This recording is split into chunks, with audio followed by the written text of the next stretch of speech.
Shalom, Yose Shalom, Shalom Aleinu ve'al kol Yisrael. Yose Shalom, Shalom Aleinu ve'al kol Yisrael.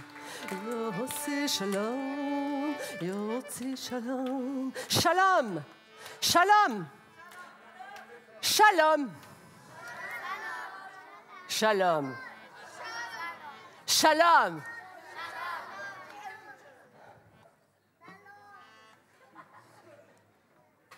Mais ça fait combien de fois qu'il passe?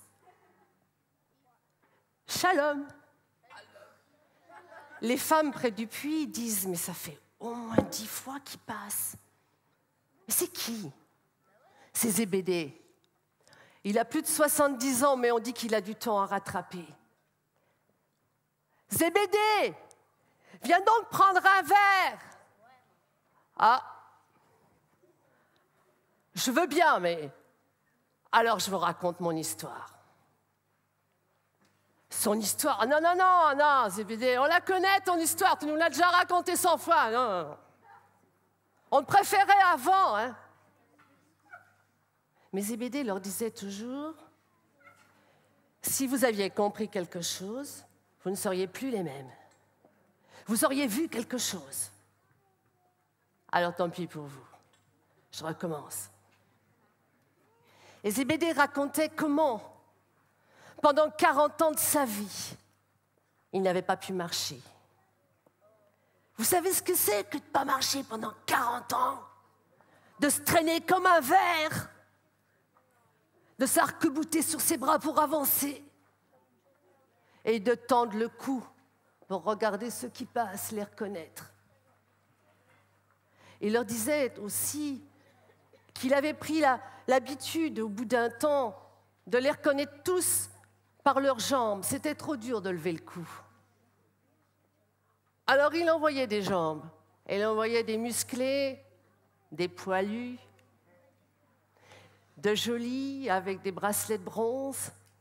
Mais justement, celle-ci ne passait plus près de lui parce que les femmes avaient peur de Zébédée. Il avait pris l'habitude d'attraper le vêtement des gens pour mendier. Une petite pièce. Une petite pièce.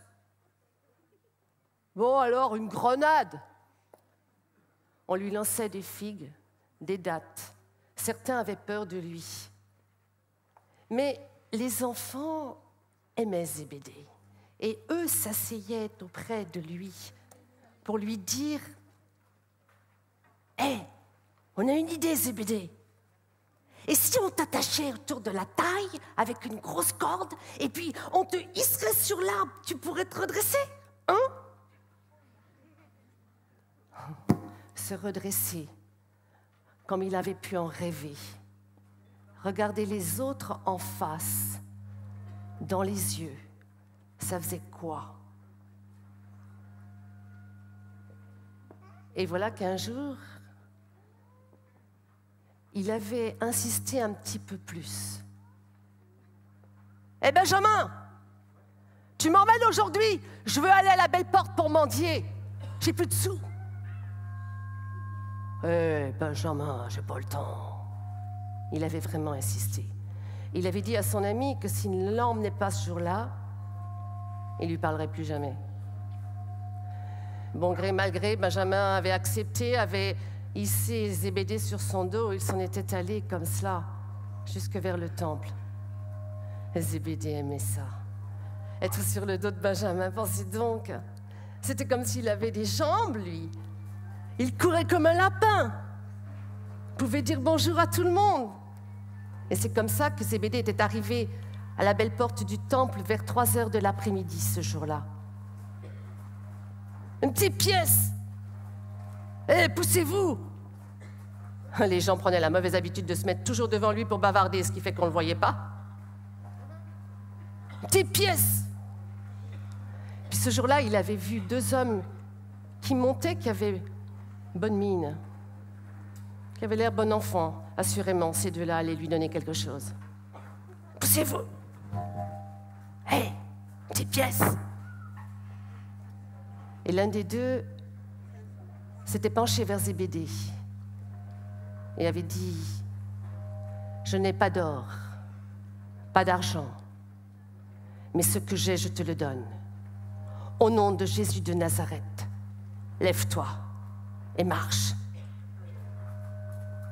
Et à ce moment de l'histoire, quand il racontait, Zébédée mimait avec ses bras, avec ses jambes, comment ça s'était passé, comment il s'était redressé d'un bond, qu'il avait vu les yeux de l'homme, des yeux bien noirs, qu'il l'avait encouragé. Et il avait tenté de prendre son équilibre sur ses deux jambes, senti que ses chevilles, pour la première fois, le portaient. Et encouragé par Jean, qui se trouvait à côté de Pierre et qui hochait de la tête, lui prenant la main, il avait fait un pas de plus. Et puis un autre pas. Et voyant qu'il tenait debout, il avait fait « Hey, je marche! Je marche! Gloire à Dieu! » Puis il avait continué comme ça, marché un peu plus, puis un peu plus. Et il était monté avec Pierre et Jean dans le temple. Et quand il s'est trouvé près des colonnes de Salomon, il s'était amusé à courir tout autour, comme un enfant. Jamais il n'aurait pensé qu'il puisse tourner autour des colonnes. Et ça, il s'en souvenait encore aujourd'hui. Il se souvenait de ce que Pierre avait dit à tout le monde.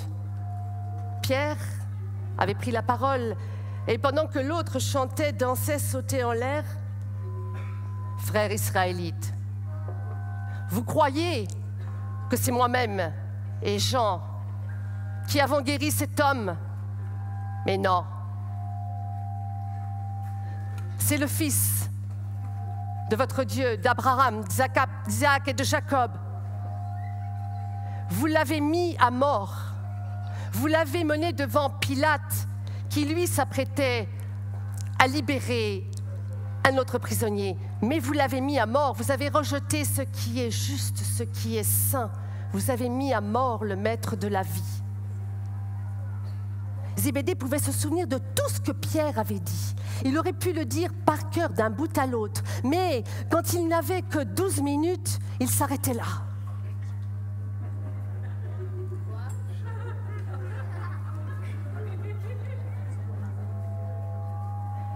Il se penchait vers les enfants, s'accroupissait avec eux, là, par terre. Il y avait qu'eux qui faisaient ça, parce qu'il ne voulait plus jamais se mettre par terre, comme il l'avait fait pendant 40 ans. Et il disait aux enfants, « Voyez les enfants, ce jour-là, on a été tellement nombreux, des milliers à croire en Jésus. Alors Jésus-Christ, Jésus de Nazareth, celui qui m'a guéri. Vous voyez bien que je marche. Vous pouvez regarder. Mes jambes maintenant sont aussi dures que mes bras. Allez, allez, touchez. » Qui disait, « Vous avez des jambes, les enfants? Vous avez des jambes?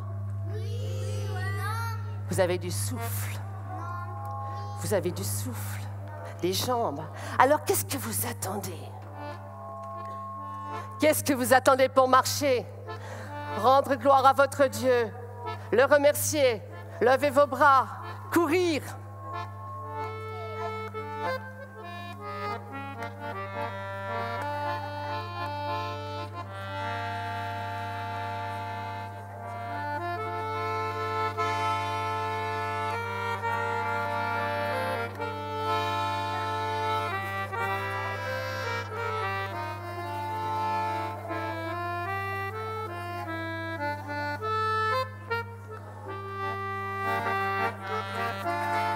Allez, marchez!